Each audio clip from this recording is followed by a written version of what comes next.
Chapter 37.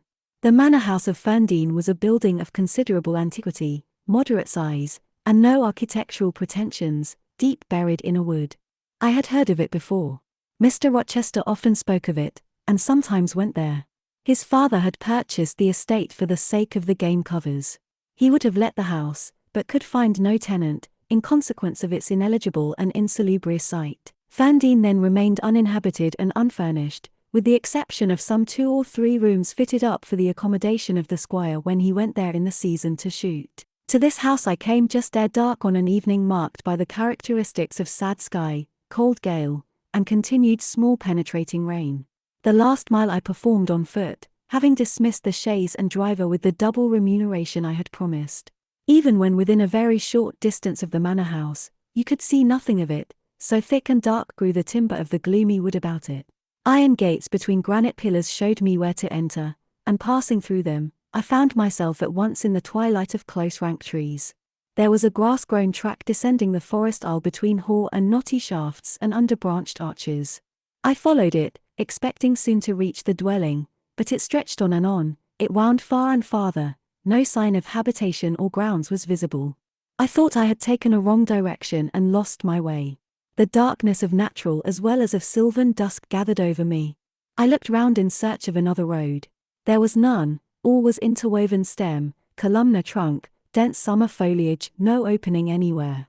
I proceeded, at last my way opened, the trees thinned a little, presently I beheld a railing, then the house, scarce, by this dim light, distinguishable from the trees, so dank and green were its decaying walls.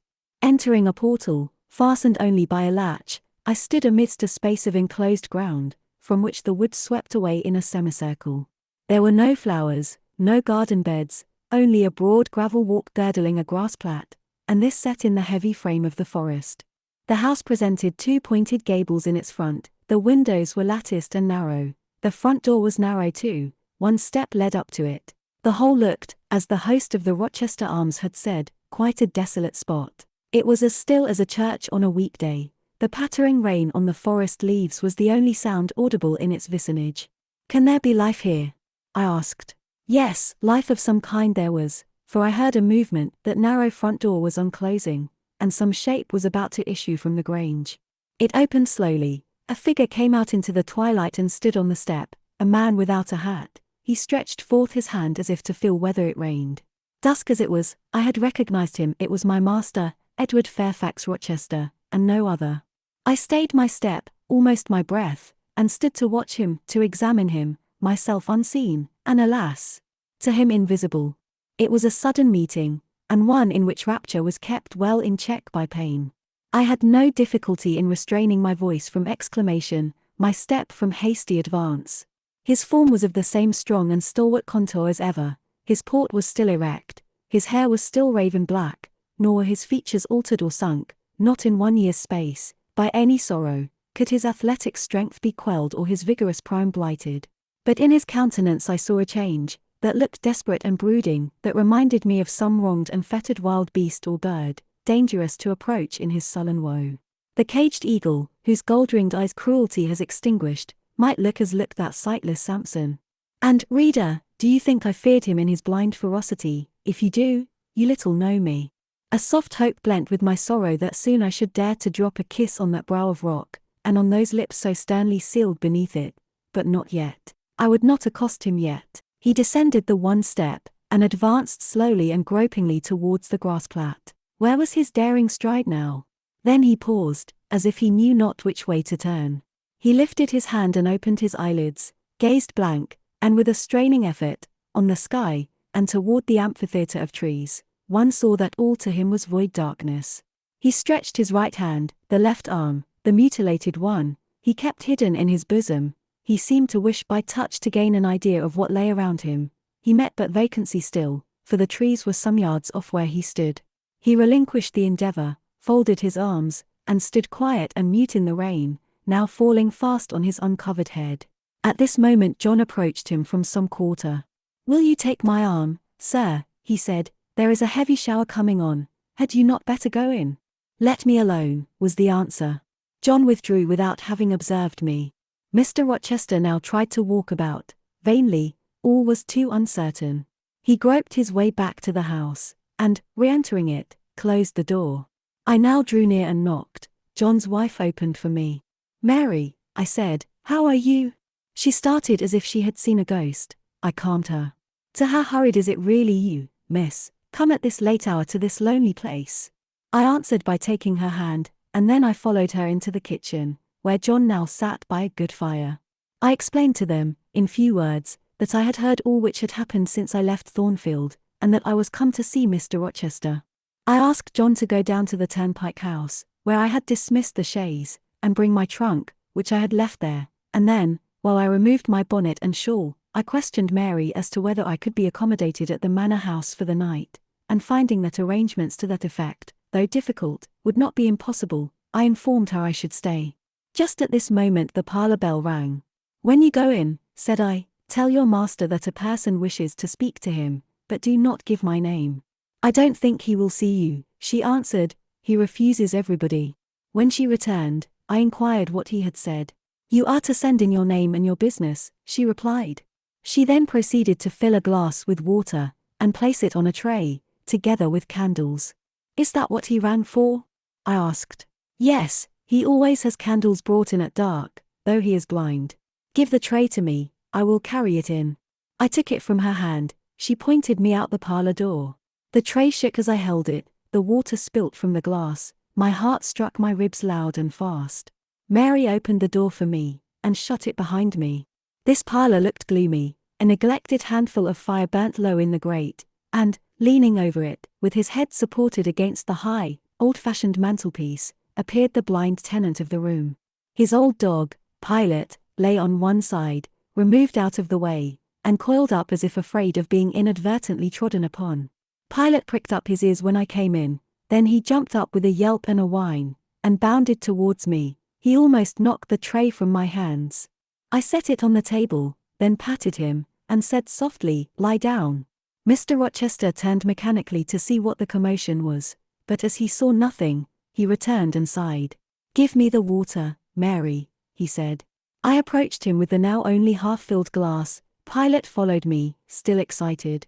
"What is the matter?" he inquired. "Down, Pilot," I again said. He checked the water on its way to his lips, and seemed to listen. He drank, and put the glass down. "This is you, Mary, is it not?" "Mary is in the kitchen," I answered. He put out his hand with a quick gesture, but not seeing where I stood, he did not touch me. "Who is this? Who is this?" he demanded, trying, as it seemed, to see with those sightless eyes. Unavailing and distressing attempt. "Answer me, speak again," he ordered, imperiously and aloud. "Will you have a little more water, sir?" I spilt half of what was in the glass. I said, "Who is it? What is it? Who speaks?" "Pilot knows me, and John and Mary know I am here." "I came only this evening," I answered. Great God, what delusion has come over me? What sweet madness has seized me? "No delusion, no madness. Your mind, sir, is too strong for delusion, your health too sound for frenzy." "And where is the speaker? Is it only a voice? Oh, I cannot see, but I must feel, or my heart will stop and my brain burst. Whatever, whoever you are, be perceptible to the touch or I cannot live." He groped. I arrested his wandering hand, and prisoned it in both mine. "Her very fingers," he cried, "her small, slight fingers. If so, there must be more of her." The muscular hand broke from my custody, my arm was seized, my shoulder, neck, waist, I was entwined and gathered to him. "Is it Jane? What is it? This is her shape, this is her size. And this her voice," I added. "She is all here, her heart, too. God bless you, sir. I am glad to be so near you again." Jane Eyre, was all he said. "My dear master," I answered, "I am Jane Eyre. I have found you out, I am come back to you. In truth, in the flesh. My living Jane. You touch me, sir, you hold me, and fast enough. I am not cold like a corpse, nor vacant like air, am I? My living darling." These are certainly her limbs, and these her features, but I cannot be so blessed, after all my misery. It is a dream, such dreams as I have had at night when I have clasped her once more to my heart, as I do now, and kissed her, as thus, and felt that she loved me, and trusted that she would not leave me. Which I never will, sir, from this day. Never will, says the vision. But I always woke and found it an empty mockery, and I was desolate and abandoned, my life dark, lonely, hopeless, my soul athirst and forbidden to drink, my heart famished and never to be fed. Gentle, soft dream, nestling in my arms now, you will fly, too, as your sisters have all fled before you. But kiss me before you go, embrace me, Jane. There, sir, and there. I pressed my lips to his once brilliant and now rayless eyes, I swept his hair from his brow, and kissed that too.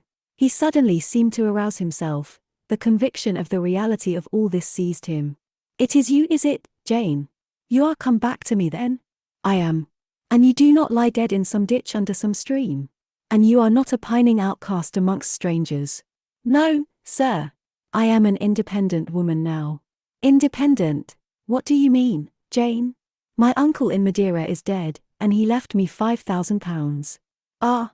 This is practical, this is real, he cried. I should never dream that. Besides, there is that peculiar voice of hers, so animating and piquant, as well as soft. It cheers my withered heart, it puts life into it. What, Janet? Are you an independent woman? A rich woman? Quite rich, sir. If you won't let me live with you, I can build a house of my own close up to your door, and you may come and sit in my parlor when you want company of an evening.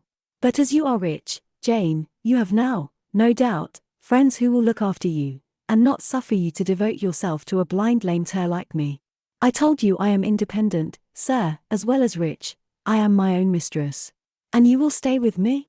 Certainly, unless you object. I will be your neighbor, your nurse, your housekeeper.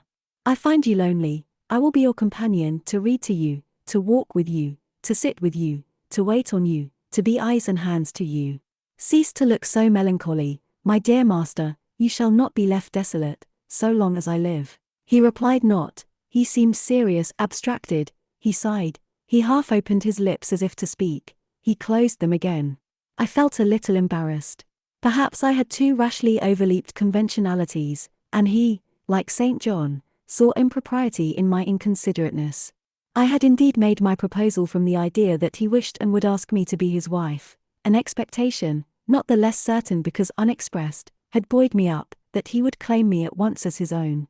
But no hint to that effect escaping him and his countenance becoming more overcast, I suddenly remembered that I might have been all wrong, and was perhaps playing the fool unwittingly, and I began gently to withdraw myself from his arms, but he eagerly snatched me closer. No, no, Jane, you must not go. No, I have touched you, heard you, felt the comfort of your presence, the sweetness of your consolation. I cannot give up these joys. I have little left in myself, I must have you. The world may laugh, may call me absurd, selfish, but it does not signify. My very soul demands you, it will be satisfied, or it will take deadly vengeance on its frame.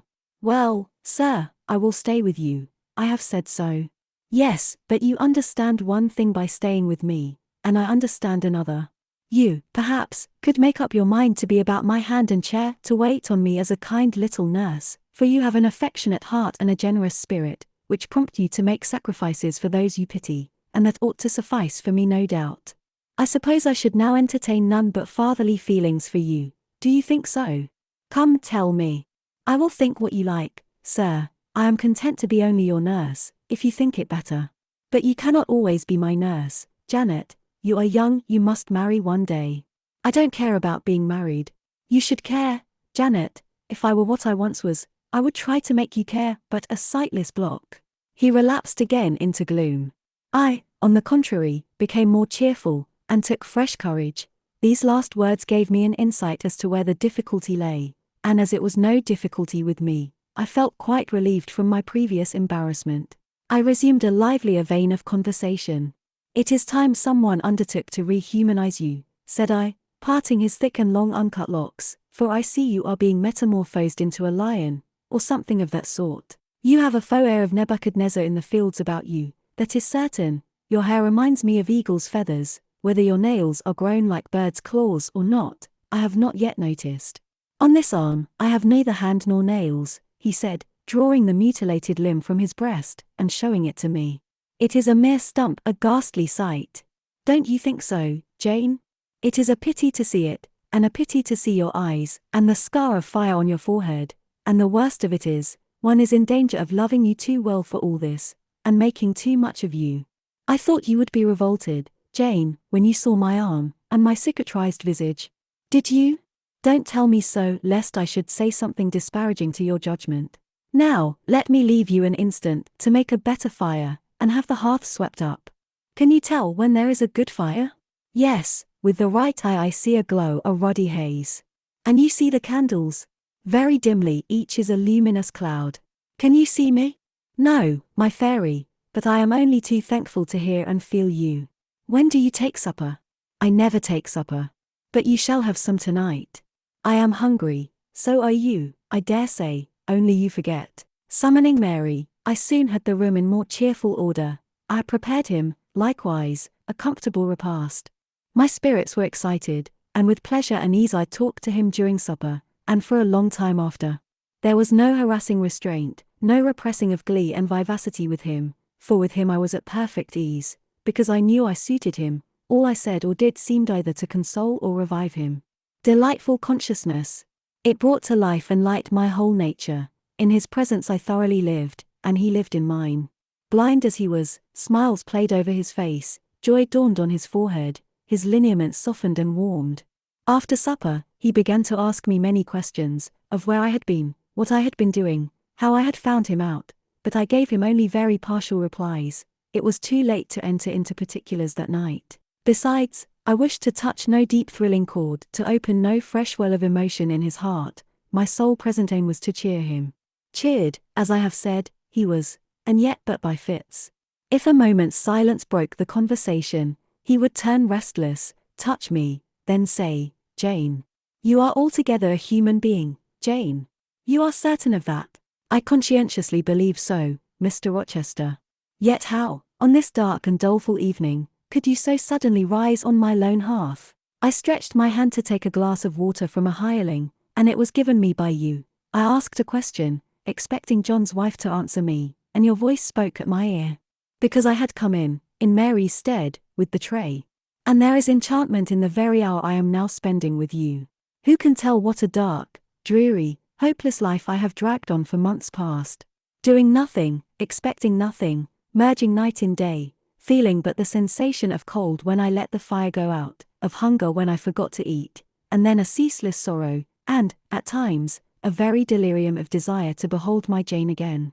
Yes, for her restoration I longed, far more than for that of my lost sight. How can it be that Jane is with me, and says she loves me? Will she not depart as suddenly as she came? Tomorrow, I fear I shall find her no more. A commonplace, practical reply, out of the train of his own disturbed ideas, was, I was sure, the best and most reassuring for him in this frame of mind. I passed my finger over his eyebrows, and remarked that they were scorched, and that I would apply something which would make them grow as broad and black as ever. Where is the use of doing me good in any way, beneficent spirit, when, at some fatal moment, you will again desert me, passing like a shadow, whither and how to me unknown, and for me remaining afterwards undiscoverable? Have you a pocket comb about you, sir? What for, Jane? Just to comb out this shaggy black mane. I find you rather alarming. When I examine you close at hand, you talk of my being a fairy, but I am sure, you are more like a brownie. Am I hideous, Jane? Very, sir, you always were, you know. Humph, the wickedness has not been taken out of you, wherever you have sojourned. Yet I have been with good people, far better than you, 100 times better people, possessed of ideas and views you never entertained in your life, quite more refined and exalted. Who the deuce have you been with? If you twist in that way you will make me pull the hair out of your head, and then I think you will cease to entertain doubts of my substantiality. Who have you been with, Jane? You shall not get it out of me tonight, sir. You must wait till tomorrow. To leave my tale half told, will, you know, be a sort of security that I shall appear at your breakfast table to finish it. By the by, I must mind not to rise on your hearth with only a glass of water then. I must bring an egg at the least, to say nothing of fried ham. You mocking changeling, fairer born and human bred. You make me feel as I have not felt these 12 months. If Saul could have had you for his David, the evil spirit would have been exorcised without the aid of the harp. There, sir, you are read up and made decent. Now I'll leave you. I have been travelling these last 3 days, and I believe I am tired. Good night. Just one word, Jane, Were there only ladies in the house where you have been? I laughed and made my escape, still laughing as I ran upstairs. A good idea, I thought with glee. I see I have the means of fretting him out of his melancholy for some time to come. Very early the next morning I heard him up and astir, wandering from one room to another. As soon as Mary came down I heard the question, "Is Miss Eyre here?" Then, "Which room did you put her into? Was it dry? Is she up? Go and ask if she wants anything, and when she will come down." I came down as soon as I thought there was a prospect of breakfast. Entering the room very softly, I had a view of him before he discovered my presence. It was mournful, indeed, to witness the subjugation of that vigorous spirit to a corporeal infirmity. He sat in his chair still, but not at rest, expectant evidently, the lines of now habitual sadness marking his strong features. His countenance reminded one of a lamp quenched, waiting to be relit, and alas! It was not himself that could now kindle the lustre of animated expression. He was dependent on another for that office. I had meant to be gay and careless, but the powerlessness of the strong man touched my heart to the quick. Still I accosted him with what vivacity I could. "It is a bright, sunny morning, sir," I said. "The rain is over and gone, and there is a tender shining after it. You shall have a walk soon." I had wakened the glow. His features beamed. "Oh, you are indeed there, my skylark. Come to me. You are not gone, not vanished. I heard one of your kind an hour ago, singing high over the wood, but its song had no music for me, any more than the rising sun had rays. All the melody on earth is concentrated in my Jane's tongue to my ear. I am glad it is not naturally a silent one. All the sunshine I can feel is in her presence." The water stood in my eyes to hear this avowal of his dependence, just as if a royal eagle, chained to a perch, should be forced to entreat a sparrow to become its purveyor. But I would not be lachrymose. I dashed off the salt drops, and busied myself with preparing breakfast. Most of the morning was spent in the open air. I led him out of the wet and wild wood into some cheerful fields. I described to him how brilliantly green they were, how the flowers and hedges looked refreshed, how sparklingly blue was the sky.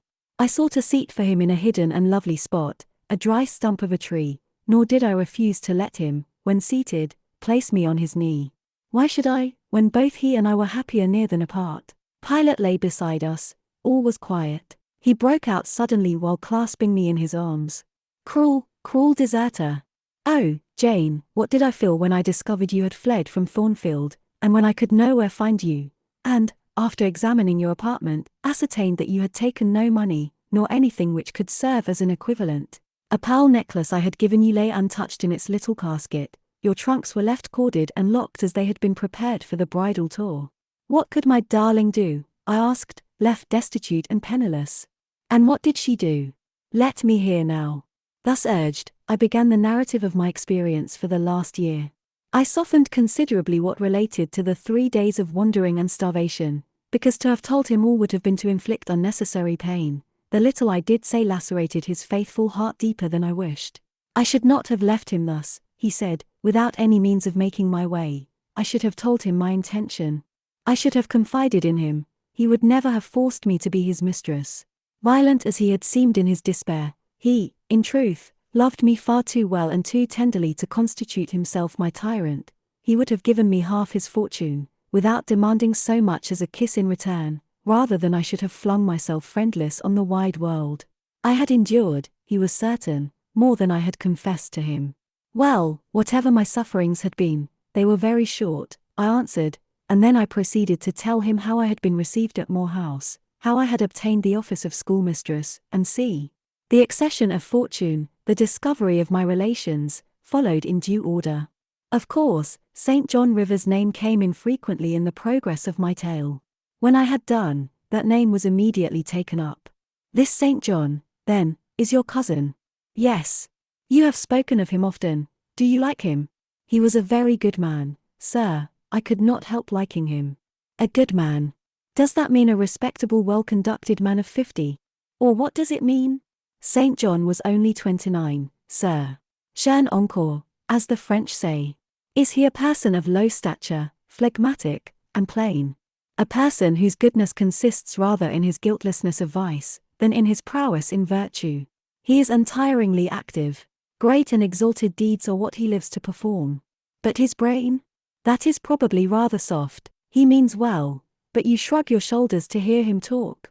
He talks little, sir. What he does say is ever to the point. His brain is first-rate, I should think not impressible, but vigorous. Is he an able man, then? Truly able? A thoroughly educated man? St. John is an accomplished and profound scholar. His manners, I think, you said are not to your taste, priggish and parsonic. I never mentioned his manners, but, unless I had a very bad taste, they must suit it. They are polished, calm, and gentlemanlike. His appearance, I forget what description you gave of his appearance, a sort of raw curate, half strangled with his white neckcloth, and stilted up on his thick-soled high-lows, eh? St. John dresses well. He is a handsome man, tall, fair, with blue eyes, and a Grecian profile. Aside. Damn him. To me. Did you like him, Jane? Yes, Mr. Rochester, I liked him, but you asked me that before. I perceived, of course, the drift of my interlocutor.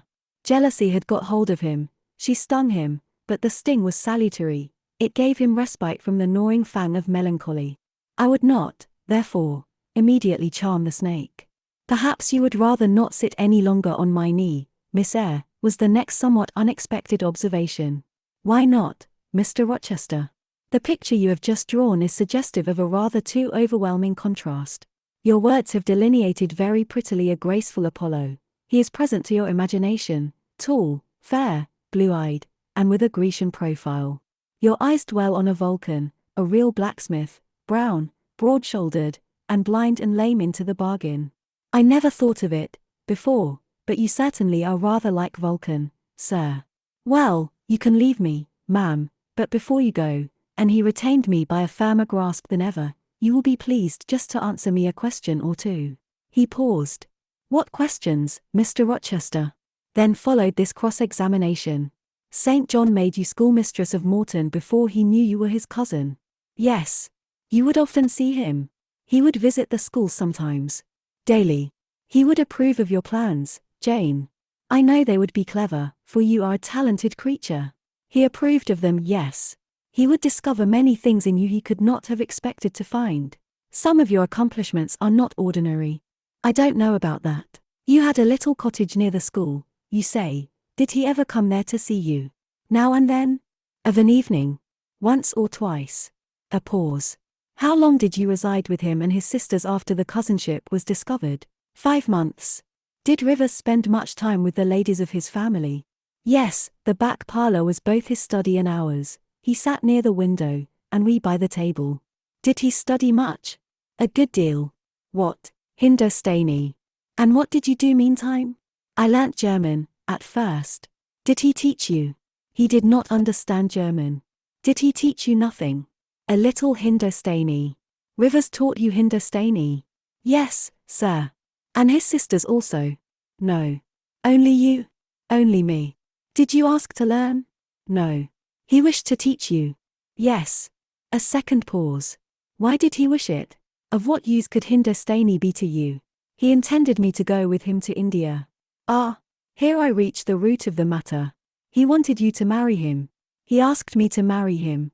That is a fiction, an impudent invention to vex me. I beg your pardon, it is the literal truth. He asked me more than once, and was as stiff about urging his point as ever you could be. Miss Eyre, I repeat it, you can leave me. How often am I to say the same thing? Why do you remain pertinaciously perched on my knee, when I have given you notice to quit? Because I am comfortable there. No, Jane, you are not comfortable there, because your heart is not with me, it is with this cousin, this St. John. Oh, till this moment, I thought my little Jane was all mine. I had a belief she loved me even when she left me, that was an atom of sweet in much bitter.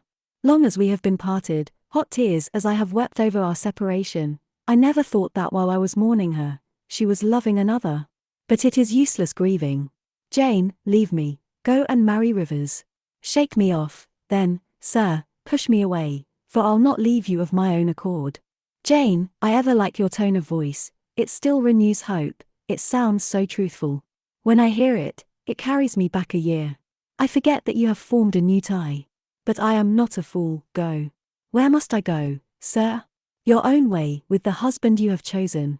Who is that? You know, this St. John Rivers. He is not my husband, nor ever will be. He does not love me, I do not love him. He loves, as he can love, and that is not as you love, a beautiful young lady called Rosamond. He wanted to marry me only because he thought I should make a suitable missionary's wife, which she would not have done. He is good and great, but severe, and, for me, cold as an iceberg. He is not like you, sir. I am not happy at his side, nor near him, nor with him. He has no indulgence for me, no fondness. He sees nothing attractive in me, not even youth, only a few useful mental points. Then I must leave you, sir, to go to him. I shuddered involuntarily, and clung instinctively closer to my blind but beloved master. He smiled. What, Jane? Is this true? Is such really the state of matters between you and Rivers? Absolutely, sir.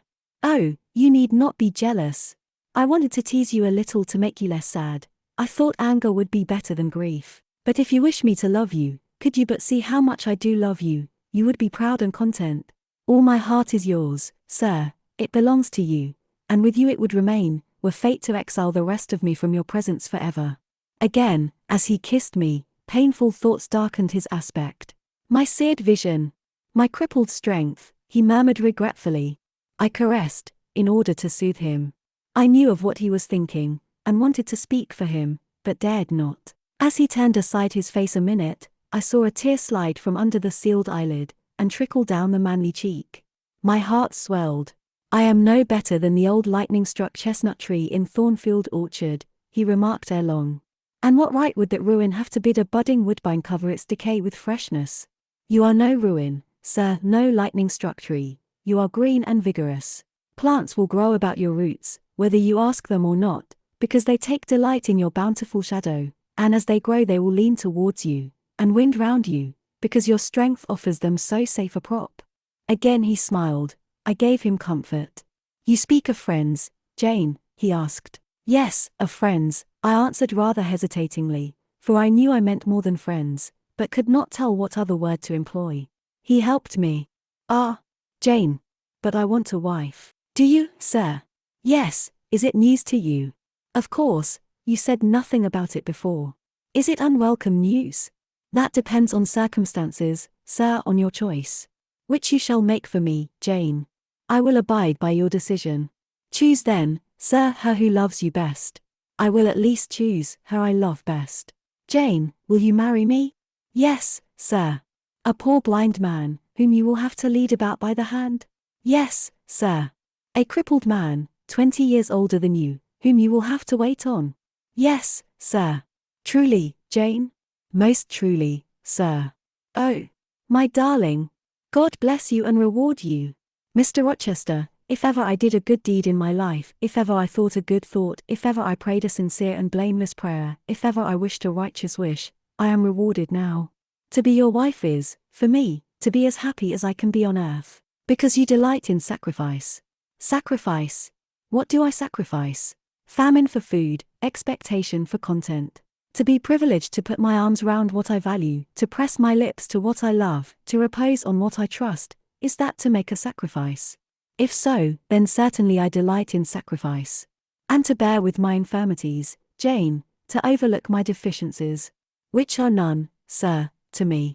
I love you better now, when I can really be useful to you, than I did in your state of proud independence, when you disdained every part but that of the giver and protector. Hitherto I have hated to be helped, to be led. Henceforth, I feel I shall hate it no more. I did not like to put my hand into a hireling's, but it is pleasant to feel it circled by Jane's little fingers. I preferred utter loneliness to the constant attendance of servants, but Jane's soft ministry will be a perpetual joy. Jane suits me. Do I suit her? To the finest fibre of my nature, sir. The case being so, we have nothing in the world to wait for, we must be married instantly. He looked and spoke with eagerness, his old impetuosity was rising. We must become one flesh without any delay, Jane, there is but the license to get, then we marry. Mr. Rochester, I have just discovered the sun is far declined from its meridian, and Pilot is actually gone home to his dinner. Let me look at your watch. Fasten it into your girdle, Janet, and keep it henceforward. I have no use for it. It is nearly 4 o'clock in the afternoon, sir. Don't you feel hungry? The 3rd day from this must be our wedding day, Jane. Never mind fine clothes and jewels, now, all that is not worth a fillip. The sun has dried up all the raindrops, sir. The breeze is still, it is quite hot. Do you know, Jane, I have your little pearl necklace at this moment fastened round my bronze scrag under my cravat. I have worn it since the day I lost my only treasure, as a memento of her. We will go home through the wood, that will be the shadiest way. He pursued his own thoughts without heeding me. Jane, you think me, I dare say, an irreligious dog, but my heart swells with gratitude to the beneficent God of this earth just now. He sees not as man sees, but far clearer, judges not as man judges, but far more wisely. I did wrong, I would have sullied my innocent flower, breathed guilt on its purity, the Omnipotent snatched it from me. I, in my stiff-necked rebellion, almost cursed the dispensation. Instead of bending to the decree, I defied it. Divine justice pursued its course, disasters came thick on me. I was forced to pass through the valley of the shadow of death. His chastisements are mighty, and one smote me which has humbled me forever. You know I was proud of my strength, but what is it now, when I must give it over to foreign guidance, as a child does its weakness? Of late, Jane, only of late, I began to see and acknowledge the hand of God in my doom. I began to experience remorse, repentance, the wish for reconcilement to my Maker. I began sometimes to pray, very brief prayers they were, but very sincere. Some days since, nay, I can number them, for it was last Monday night, a singular mood came over me, one in which grief replaced frenzy, sorrow, sullenness. I had long had the impression that since I could nowhere find you, you must be dead. Late that night, perhaps it might be between 11 and 12 o'clock ere I retired to my dreary rest, I supplicated God, that, if it seemed good to him, I might soon be taken from this life, and admitted to that world to come, where there was still hope of rejoining Jane. I was in my own room, and sitting by the window, which was open, it soothed me to feel the balmy night air, though I could see no stars and only by a vague, luminous haze, knew the presence of a moon. I longed for thee, Janet. Oh, I longed for thee both with soul and flesh. I asked of God, at once in anguish and humility, if I had not been long enough desolate, afflicted, tormented, and might not soon taste bliss and peace once more. That I merited all I endured, I acknowledged that I could scarcely endure more, I pleaded, and the alpha and omega of my heart's wishes broke involuntarily from my lips in the words, Jane. Jane. Jane. Did you speak these words aloud? I did, Jane. If any listener had heard me, he would have thought me mad, I pronounced them with such frantic energy.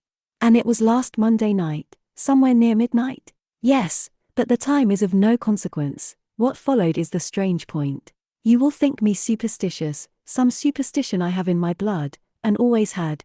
Nevertheless, this is true at least it is that I heard what I now relate. As I exclaimed Jane, Jane, Jane, a voice, I cannot tell whence the voice came, but I know whose voice it was, replied, I am coming, wait for me, and a moment after, went whispering on the wind the words, where are you?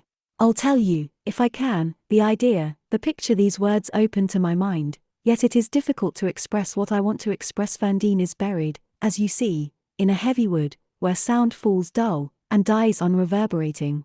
Where are you, seemed spoken amongst mountains, for I heard a hill-sent echo repeat the words. Cooler and fresher at the moment the gale seemed to visit my brow, I could have deemed that in some wild, lone scene, I and Jane were meeting. In spirit, I believe we must have met. You no doubt were, at that hour, in unconscious sleep, Jane, perhaps your soul wandered from its cell to comfort mine, for those were your accents, as certain as I live they were yours. Reader, it was on Monday night, near midnight, that I too had received the mysterious summons. Those were the very words by which I replied to it. I listened to Mr. Rochester's narrative, but made no disclosure in return. The coincidence struck me as too awful and inexplicable to be communicated or discussed. If I told anything, my tale would be such as must necessarily make a profound impression on the mind of my hearer, and that mind, yet from its sufferings too prone to gloom, needed not the deeper shade of the supernatural. I kept these things then, and pondered them in my heart. You cannot now wonder, continued my master, that when you rose upon me so unexpectedly last night, I had difficulty in believing you any other than a mere voice and vision, something that would melt to silence and annihilation, as the midnight whisper and mountain echo had melted before. Now, I thank God, I know it to be otherwise. Yes, I thank God. He put me off his knee, rose, and reverently lifting his hat from his brow, and bending his sightless eyes to the earth, he stood in mute devotion. Only the last words of the worship were audible. I thank my Maker, that, in the midst of judgment, he has remembered mercy. I humbly entreat my Redeemer to give me strength to lead henceforth a purer life than I have done hitherto. Then he stretched his hand out to be led. I took that dear hand, held it a moment to my lips, then let it pass round my shoulder. Being so much lower of stature than he, I served both for his prop and guide. We entered the wood, and wended homeward.